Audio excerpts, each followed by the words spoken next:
Hello നമസ്കാരം, Kuwait മച്ചാനാണ്. കടലോരത്ത് കടല തിന്നാൻ പോയപ്പോൾ ചൂണ്ടലിട്ട് പിടിച്ച വെള്ളച്ചെമ്പല്ലിയെ ഇന്ന് നമ്മൾ ഗ്രില്ല് ചെയ്യാൻ പോവാണ് ഗെയ്സ്.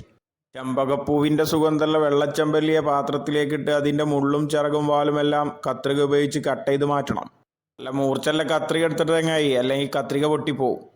അതിനുശേഷം കൊല്ലൻ്റെ അടുത്ത് പോയി കായ് കൊടുത്ത് മൂർച്ചം കൂട്ടിയ നല്ല ഏറ്റവും മൂർച്ചം കൂടിയ കത്തിയെടുത്ത് മീനെ നടും പൊളിക്കണം.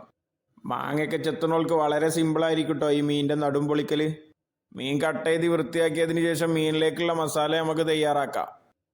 ഉള്ളി, തക്കാളി, ചുവന്ന ക്യാപ്സിക്കം, പച്ചമുളക്, ഇഞ്ചി, വെളുത്തുള്ളി, മുളക് പൊടി, ഉപ്പ്, മീൻ മസാല എല്ലാം ഇട്ട് നല്ല പേസ്റ്റ് പരുവത്തിൽ ഓയിലും സുർക്കയും ഉപയോഗിച്ച് അരച്ചെടുക്കണം. അരച്ചെടുത്ത മസാല ഒരു ഭയവും കൂടാതെ മീനിൽ നന്നായിട്ട് മസാല പരട്ടി വെക്കുക. 1 മണിക്കൂർ നേരം മീനും എനിക്കും വിശ്രമം കഴിഞ്ഞ് ആശ്രമത്തിലേക്ക് തിരിച്ചു വന്ന മീനിനെ നമ്മുടെ 150 ഡിഗ്രി ചൂടാക്കിയ ഓവനിലേക്ക് ഒരൊറ്റ